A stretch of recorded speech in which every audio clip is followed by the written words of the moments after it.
Welcome back to another episode of The Horn Call, the podcast of the International Horn Society.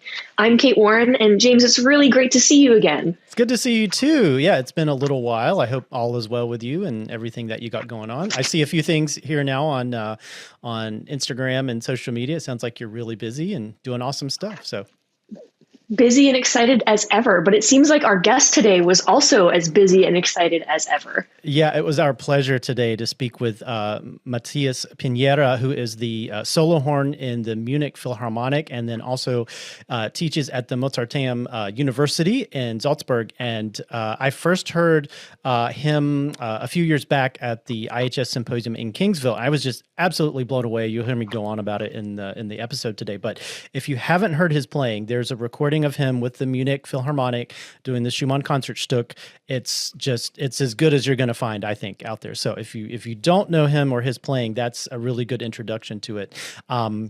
He had a very interesting upbringing. He grew up in Chile, but then professionally, after playing in the National Orchestra in Chile, made his way to Germany and has been there for, I think he said, close to 10 years now. And so quite an established player and just a terrific guy. I think his enthusiasm was like infectious, just a super cool guy to talk to.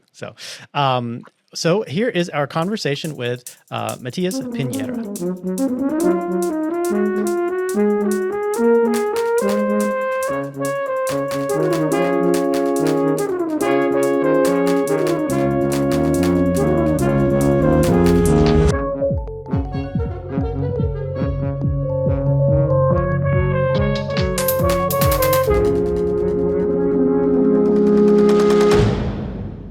Awesome.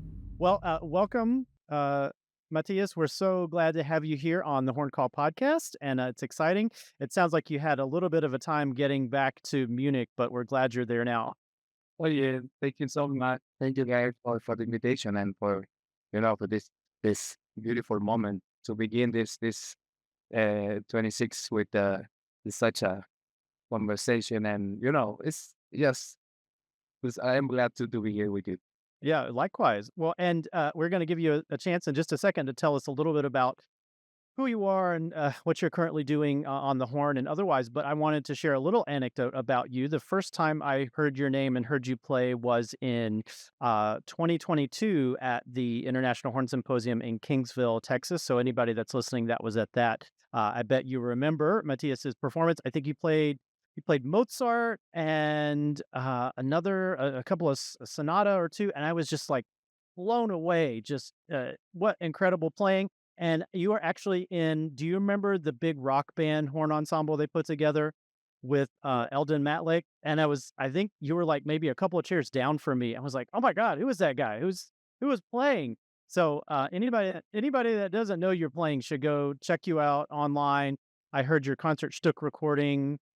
Just fantastic playing. So welcome. And do you want to just give us a little bit of a nutshell description of what you find yourself doing these days and where your career has taken you thus far? So, like my guess, I come from Chile. Wow, I played the horn really young because my grandpa was my teacher. So I made 7 years old was my first sound notes with the horn.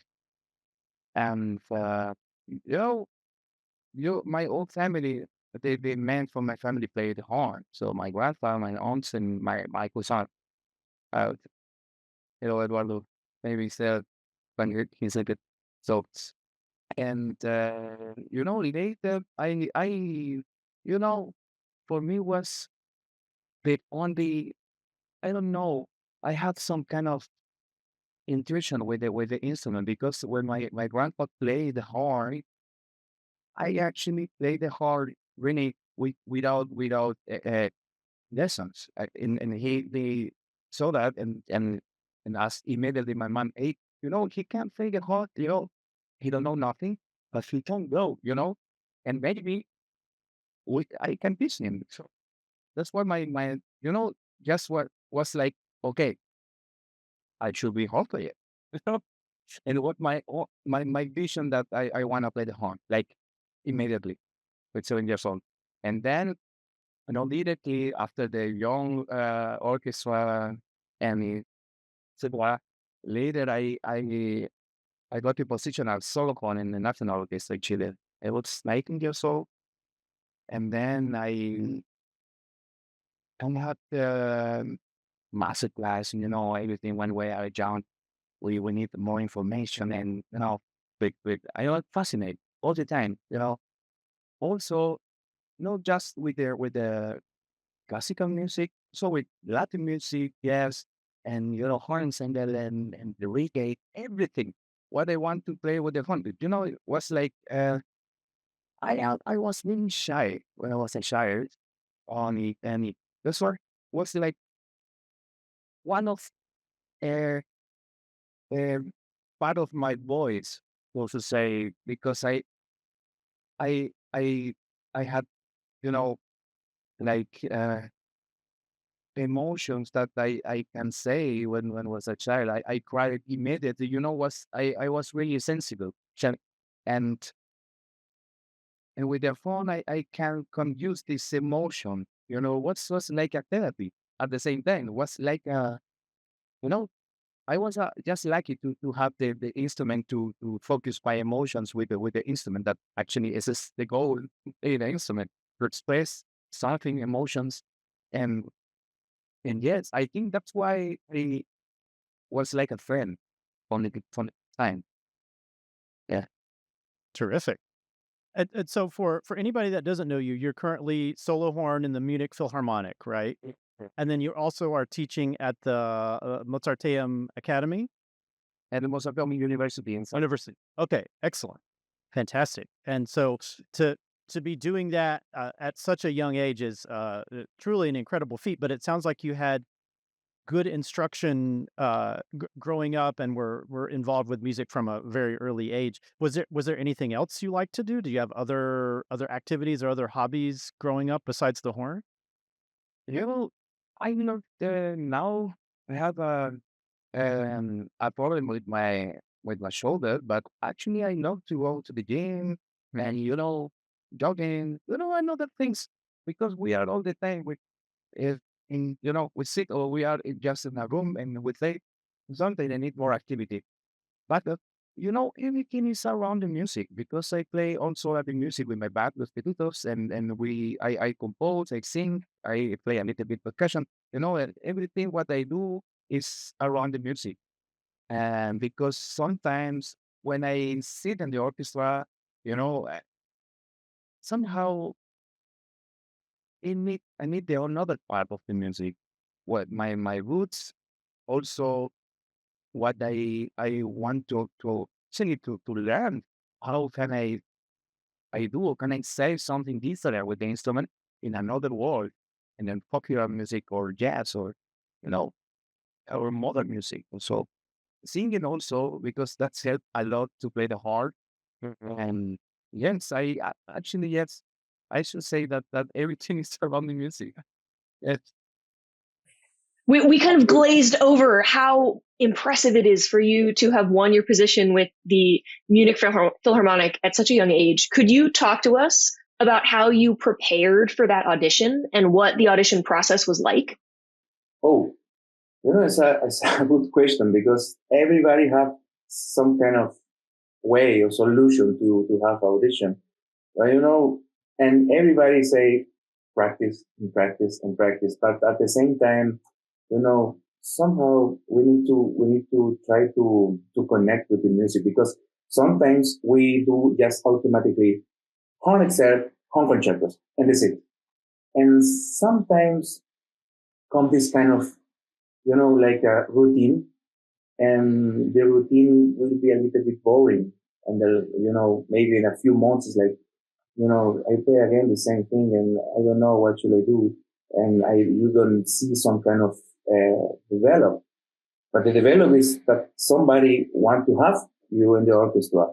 But this is another thing, because you can be really prepared with the audition, perfect, your version of the horn concertos, and also with the horn itself. But at the same time, we forget that this that the orchestra are like a family, and when they see you on stage or whatever you play, if you don't connect with the people, with the horn section or with the orchestra, they don't take you. It's like it's complicated to say something like that, but it's true. If you don't connect with the if you don't give some kind of feeling from the bottom of your heart when you play, it's complicated that somebody say, "Oh wow, I want to have this kind of inspiration every day till I go to the rent," because we need to have some kind of inspiration when somebody young or somebody with experience come to the orchestra. So this is the two parts of the process. You So can be getting out of the nuts and bolts, working on the excerpt perspective and getting into the making music, making connection, engaging with your audience, your committee.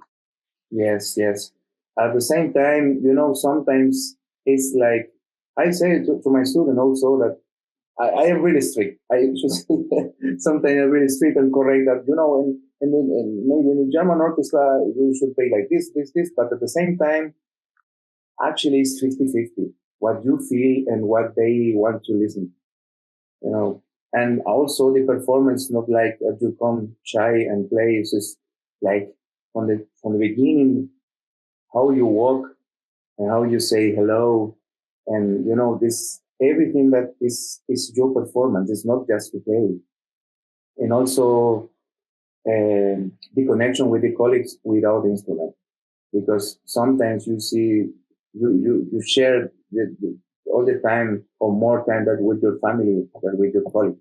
Your colleagues like your second family. So it's very important to remember every day this. Mm-hmm. Was there a trial period? Most orchestras have a fairly extensive trial period, especially for like a solo horn position. And what was that trial period like? Here's 1 year normally. 1 year, okay. But if you have good concerts and a good way, sometimes they say, "Is the guy or she's the girl?" And we need it. So sometimes you need just 6 months or, but regularly is 1 year. Some orchestra 2 years. Mm-hmm. Yes. Yeah. In America, it's 2 years or 1. I think it varies. It really depends on the contract one has with the orchestra. It's in the United States, it's known as tenure after you make it through that trial period. I think it's typically 1 year, but I think it can vary. Yeah. Okay. Yeah.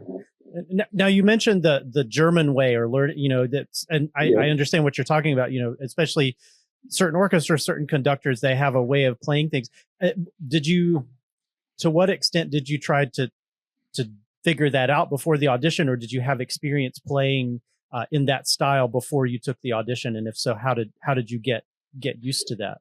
Oh, that was really complicated because my fifth teacher. So after my grandpa, Edward Brown, hello Edward, is American school. He's from the state, and I played before with a Horton, little Horton, white Horton, a huge instrument, and then Yamaha, and then 103 Alexander. So was a really long process, 5 years to change the mentality. Sure. And then when I was in the academy with the Barenboim in Staatskapelle Berlin, in Berlin, I learned a lot how should I, how should be my sound, or because sometimes you have some kind of mentality or temperament to play, but at the same time you can't play with another people. It's not compatible. So you need to be like like a shadow, or like an ensemble, to understand how. And when I was in Chile, this 5 years as solo horn in National Orchestra, my holidays, I went in Berlin with Ignacio Garcia, and that time was solo horn in the Schatzkapelle Berlin. Mm. So with Ignacio, I learned a lot, and of course with in concert with Berlin Field and and CDs and method and listen and other people. So I think it was a long process, because sometimes you have idea when you say why I don't, my sound is not, it's okay, I love this huge sound, or I love this, but sometimes this kind of adaptation, we need to learn it. Mm-hmm. This is the principal thing when you go to another place or another country. This, how is the name? No, it's adaptation. Is I don't have this this word now. Well, we were talking about flexibility before, yes, before we started recording, just being able to kind of, as you said, adapt and assimilate a different style, even if it's not one you grew up with or are familiar with. Yes, and also with the with the country where you are, it is important to understand how is the lifestyle also. It's incredible, but helps a lot. Well, that's a perfect segue. You could not have planned it any better. So we're kind of working our way through these questions here. So you want to talk to us a little bit what it's like living and working in Germany and Europe at large, and is it a different culture? I would imagine so. How did you get used to it? No, but it's complicated, because in Europe you have many countries, so every country is different. But I came from Chile, and Latin America is completely different. The system to live in. So it's living and learn. These two words is really true. It's true. And so I learned to live here in Germany, but at the same time it's actually 50-50, because if you don't have this adaptation, it's complicated to, when you are without the horn, to be in peace. To understand, the other people. So, and of course, the language is also important. Mm-hmm. Was that difficult learning German? Yeah. that's what most people say. Yeah. I am not too good. Just immediately. So yes, was complicated, but I had a German girlfriend, so was more easier than I thought. But yes. Do many people speak Spanish in Germany? Is there much of a community of Spanish speakers? Some people come from Spain, from also from Portugal, but the Portuguese people speak also good Spanish. And from Latin America, you have many countries. But at the same time, yes, many people speak Spanish. Yes. Well, that's good. Yeah. At least you didn't feel like you were completely but at the same time, everybody wants to learn German. Sure. Because it's for the music. If you play, Brahms, Mahler, Wagner, and you can learn immediately what's mean. And this is also important. I learned also Italian, because also when you play the operas and some music, everything is in Italian. So now you can read all the terms. Yeah. Yes. What do you miss the most from Chile? Oh, my mom, my family, food. But my first time in Germany was when I was maybe 11 years old with a brass band, and for me it was like a goal. I want to live here because I saw the culture, and the people respect a lot the musicians and the artists, and that for me was a huge discovery that in another country you are important people and know an important person and know like sometimes as musicians the people think that is a hobby and actually not. Yeah, that's why. Yeah. Well, and one of the things I think that's so amazing about not just Europe, but Germany in particular, in the way the orchestras and the arts are treated, it's much more stable than other places. You know, I was talking to Christoph S. about it, and he's like, I don't ever have to worry about my job. I have this job and have it till I retire. There's mandatory retirement age in Germany, but you're guaranteed, you know, a salary and a retirement, and you don't have to worry. I imagine that is very comforting to know that, like, once you've gone through that, the amount of work it takes to get that position is obviously significant, but it pays off in the long run in the stability of it. Yes, I think it's one of the most important things that if you are in peace with this part of in your life, you can do music, you know, relax, and you can practice, and you know, some part of in your mind is like, okay, I am safe, you know, right? And actually, yes, it's one of the most important things. And I respect a lot the freelancer, because I know that sometimes it's really complicated. And you know, I think in Germany they organize, they have organization to be more safe with the freelancer, and actually with the orchestra when you have problems, and you have the possibility to have some support. Yes. Mm-hmm. Yeah, the word you used before we started recording was structured. Very structured. Yeah. So this makes sense. Yeah. Yes. Do you want to tell us about how long have you been in Munich? It's been a few years now, right? Oh, since 2015. Okay, so 10-year anniversary. Just celebrated 10-year anniversary. Oh yes, and actually, I don't know. The trial is also 1 year. No, because 2015 was my trial till 2016. So I don't know. Maybe yes. I want to have some kind of party, of course. Okay. Yeah. Maybe I play with a band, and then we do some kind of party with the orchestra, of course. That's amazing. But so tell us about the teaching position, though. Is that fairly recent? Teaching at the Mozarteum Academy University? Yes, in Mozarteum, actually we will have to. Oh, I love it. I love teaching, really. And my students are like my kids. You know, some people that you take care. Mm-hmm. You know, and it's important. No, just to be strict with what they think about the music. Is also listen what they need, and it's like, this psychological part is maybe 70%.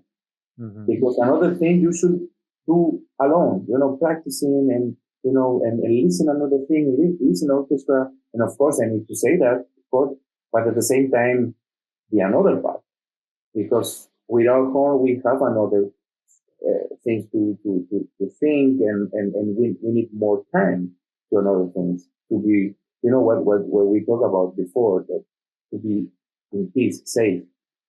And I think one of my big inspiration is another teacher is Radovan Latkovich, is another teacher in Mozarteum University. So when I listen him, when you listen him, when he plays, it's like such a peace and sound. And I think this is the most important thing. Listen, not just the horn, is also the soul and the person, what they make. So that's for me. That's why I want to be teacher someday. Now for me, it's a pleasure to to take care about this new generations, and some people are really fast, and in 2 years they play the master, they do the master, and they have a position or competitions, and it's just really interesting. Yes. How do you balance the time commitments of playing and having a teaching role at the same time? When I teaching, you think immediately what you need also at the same time, and or what would you do, what you play in the orchestra. So it's really connected. And sometimes I have I am really happy that Salzburg and Munich is 2 hours by train. So, and sometimes I teach in there. Sometimes my students come to the concert, and then sometimes we have also lessons here. So, I think I learn a lot when I teach it. So it's really interesting. It's not just a book and read and and you say what stay here.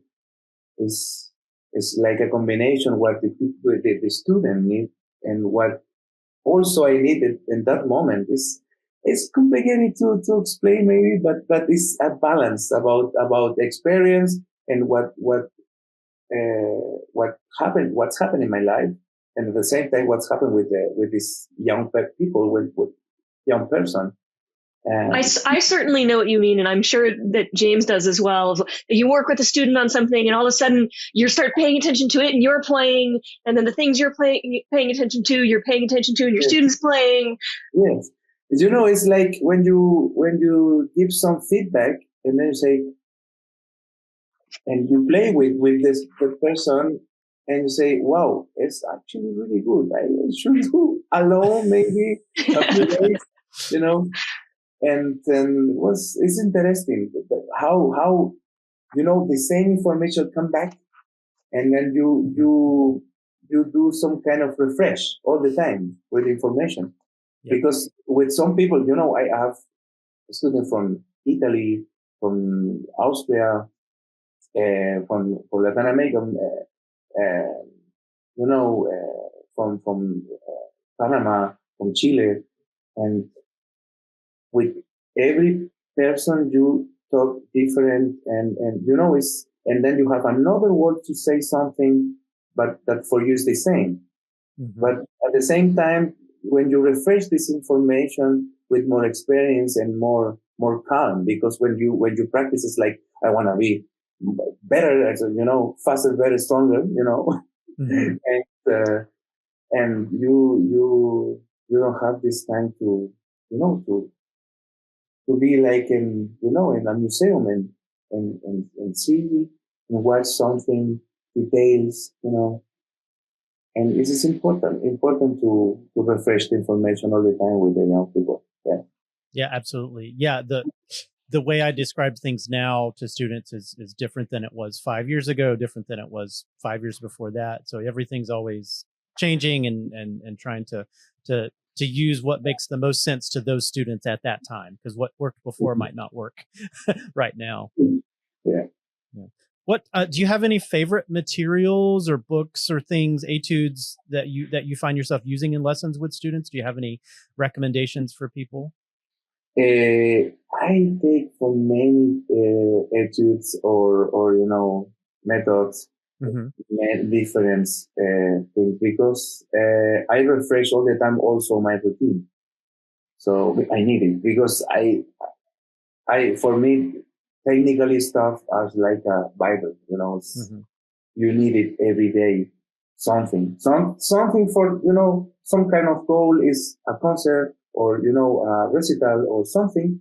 I prepared this with a specific technical stuff.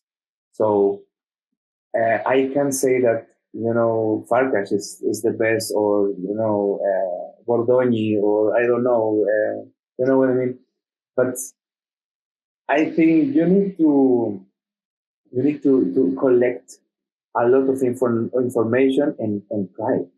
Mm-hmm. Well, I think my whole career I tried many fun trumpet, fun trombone, fun tuba, also with with another brass instrument, that information for my develop. It's not just for the instrument. Also, singer things for sometimes you don't know how should I articulate, or the legato, or distance intervals and this stuff. Sometimes we are so focused in the horn, and sometimes the other people have another information, another discipline.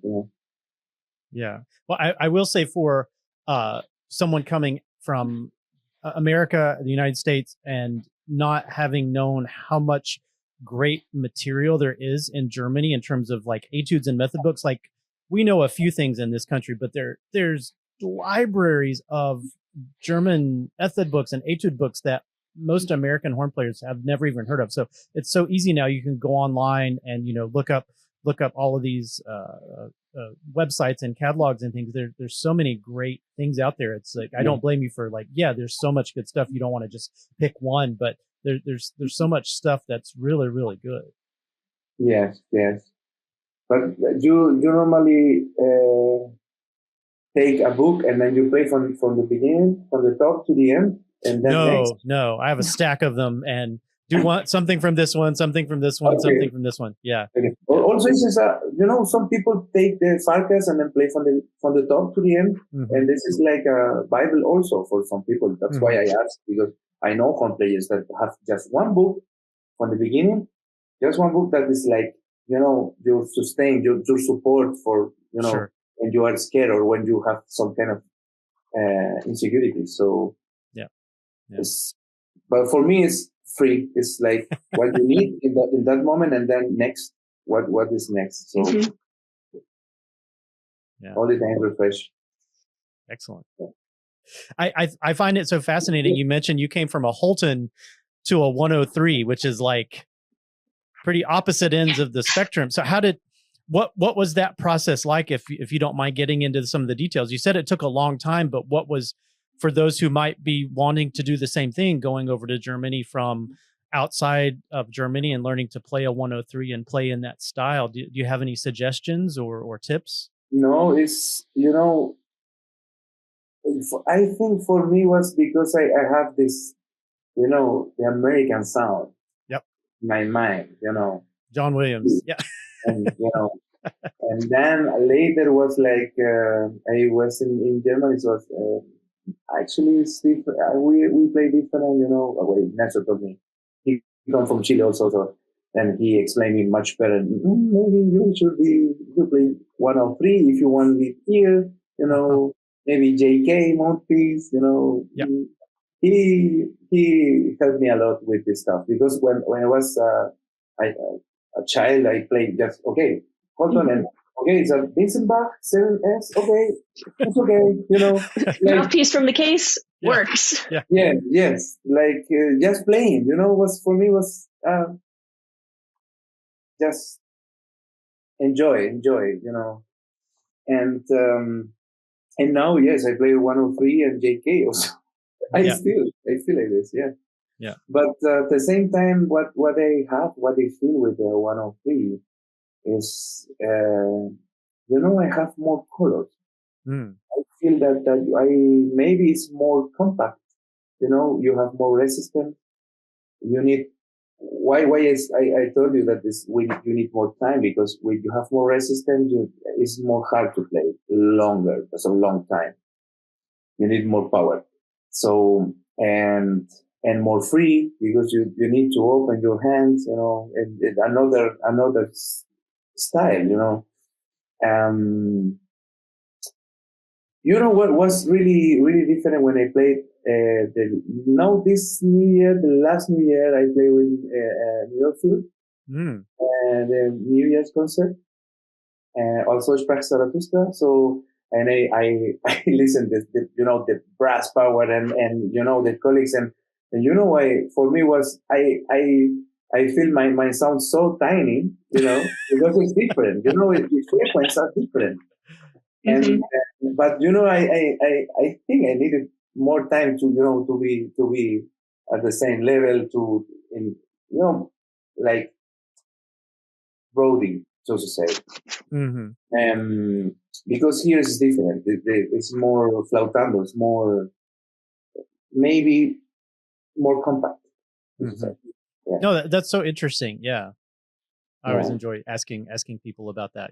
I love it all. I don't think there's one horn sound that is the best. I love listening to players from all over the place. And that's what's so interesting about our instrument is it can be done well in so many different ways. And there's not one way the horn has to sound. I think that's one reason it's such a captivating instrument. Yes. It's just, the style.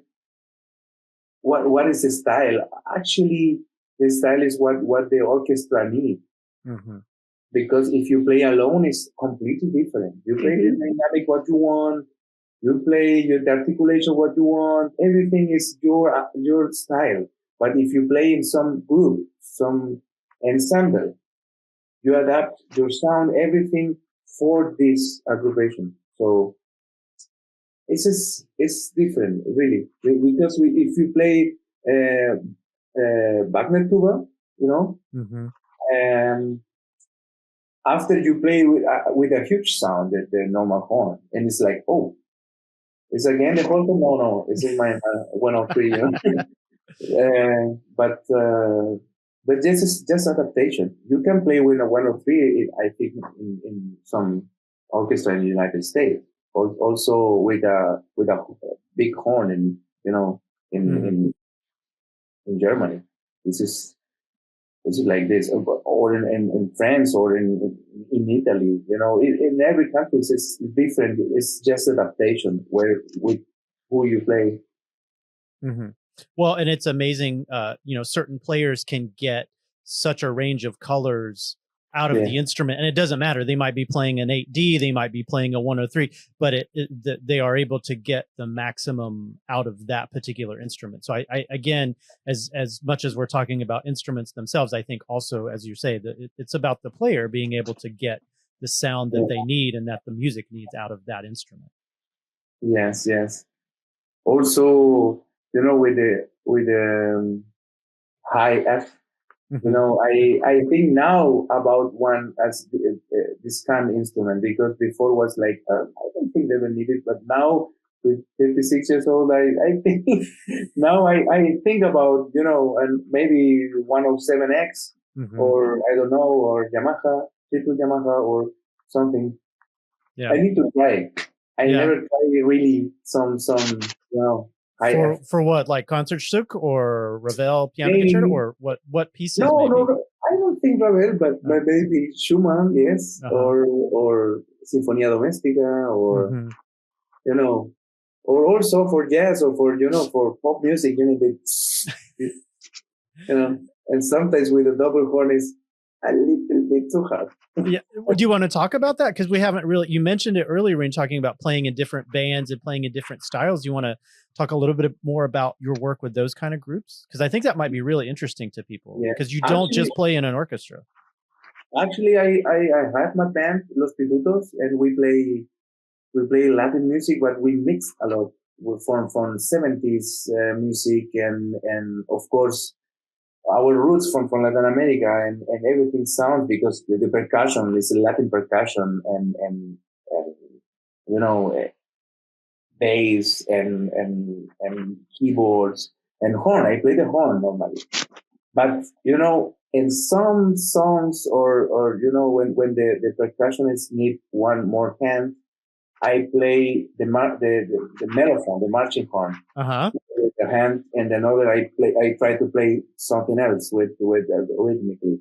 So, okay, but I think for me that's part from my career is actually very important to have my Latin roots all the time in my life. And with Los Pitutos, we played actually 2 years ago with my orchestra. So I'm mixed with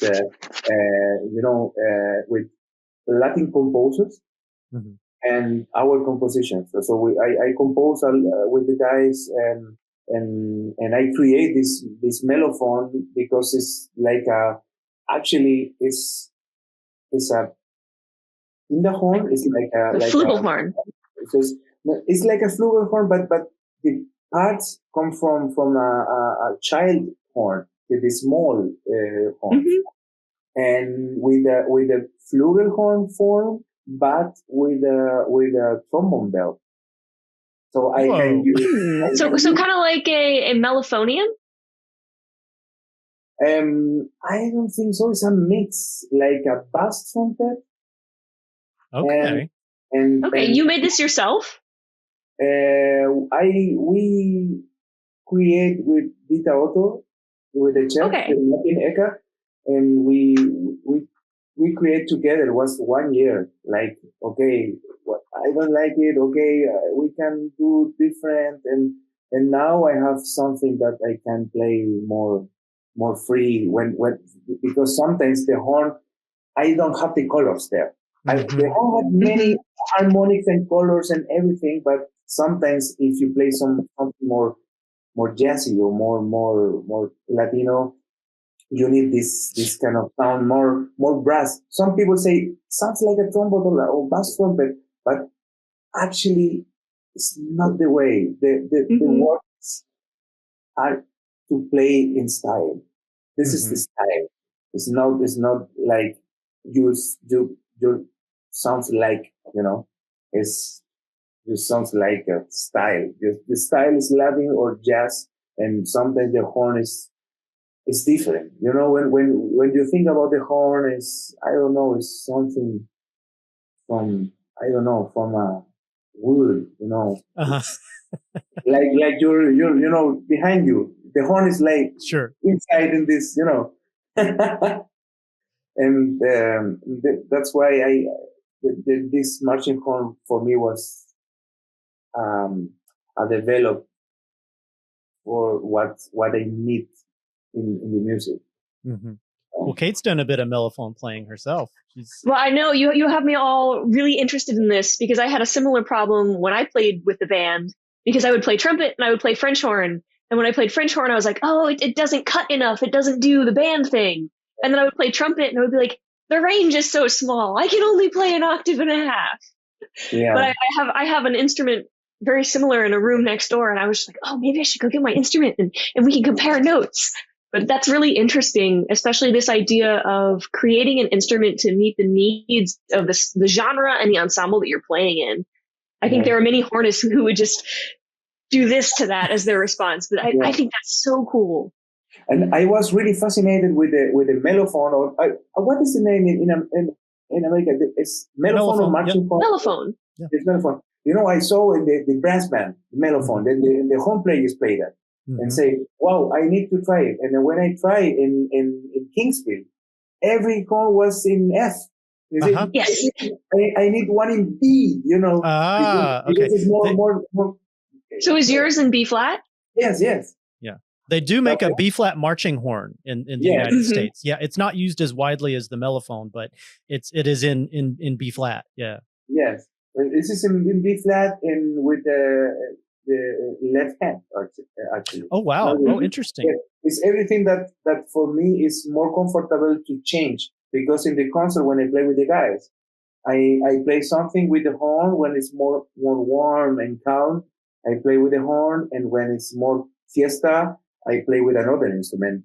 But I need to don't have many different feelings, because the compressor, also is, of course, you want your setup to be similar the whole time. Yes. I need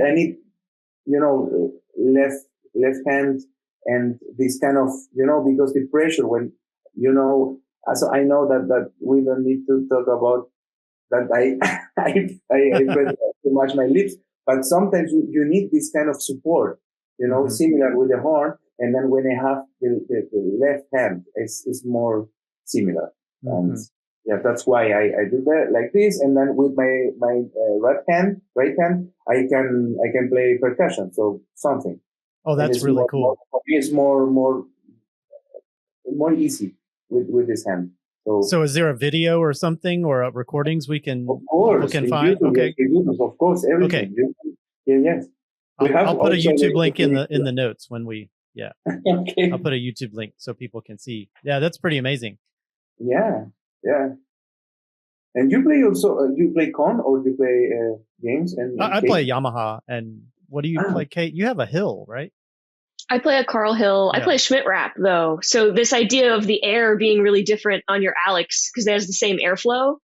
I also switched from a Con AD to my first piston horn. And I was like, we're not in Kansas anymore. Yeah.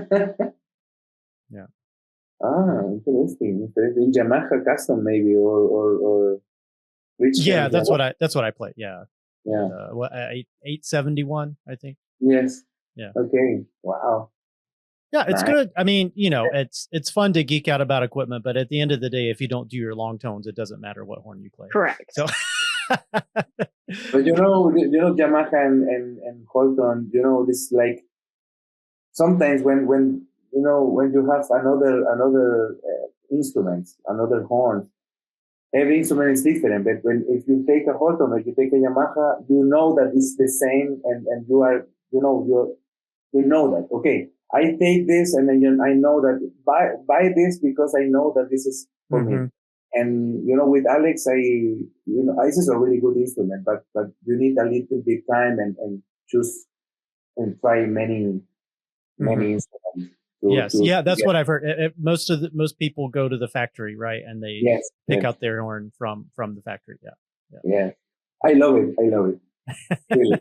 I love to go and then try many instruments, or sometimes you meet people there because sometimes you have your hour or your morning or whatever, and then I meet people sometimes. You don't know, and maybe another professor with students, or maybe somebody from Japan or America also. So it's just really really cool. Yeah. Terrific. Well, so I guess I have a kind of a couple of wrap up questions. We managed to use the time today really, really well. So that's good. So is there anything coming up for you in the next couple of weeks or months that you're really excited about, either in the orchestra or a solo project, or, anything you'd like to share that people can be looking forward to with you? Oh, I'm looking forward this week because I play with Bavarian Radio. We play in Canarian Island, Brooklyn Ford. So it's, for me, it's such a pleasure to play this music. I love it. I love Brooklyn. And, for the next years, I will play in Austria, Strauss, Horn Concerto number 2. And very exciting. Yeah, it will be my first time also. There's actually. You say that with maybe a little trepidation or fear? I don't think fear, but respect. Okay. This is, yeah. I have respect with Strauss concert. So, but fear, I think I want to play. So that I don't think there's a fear. It's like exciting. So, I think it's between excitement and respect, a mix. So, and with with my band, I am actually, this is one of my next project, because we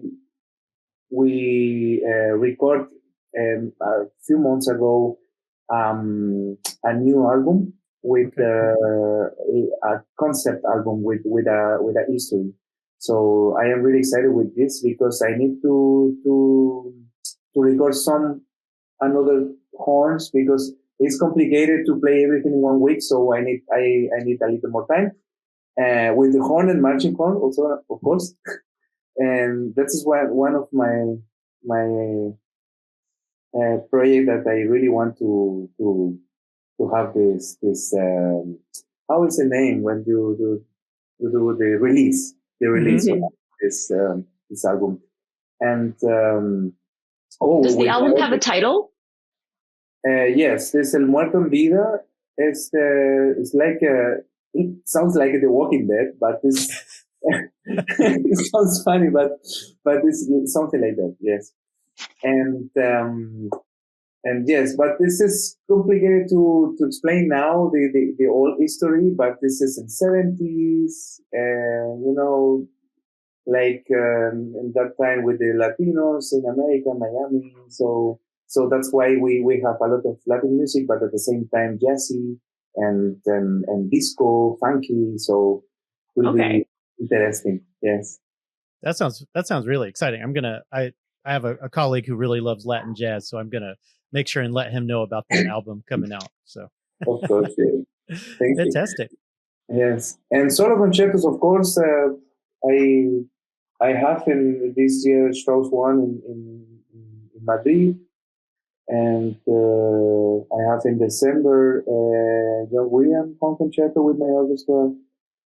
And of course, another normal concert with my orchestra.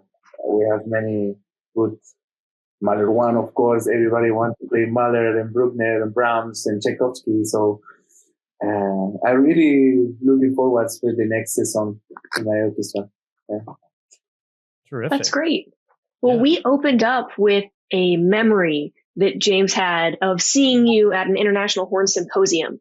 So I know that the International Horn Society and its events, and hopefully its publications and other offerings, have already played a role in your life. But can you tell us how the IHS has been important to you as a horn player or throughout your French horn career? You know, in the beginning was because this horn symposium for me was a discovery, because you have so many people and you can connect with so many countries. So and you know, it's some kind of inspiration for the both sides.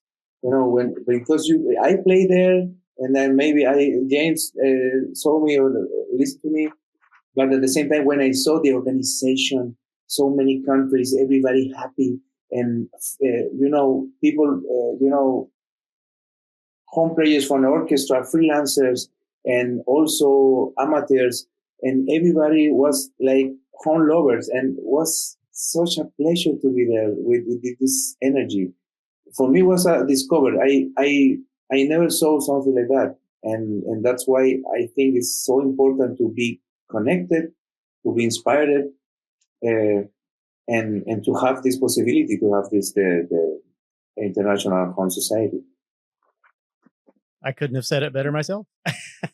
Terrific. So thank you so much, Matias, for speaking with us today. This has been terrific. Thank you, James. Thank you, James. Thank you, Kate. It was a really pleasure. Thank you so much for the possibility to talk with you. Because here on another side, sometimes we are not separate, but with this moment, this kind of conversation, we stay connected. So thank you so much. Our pleasure. Thank you.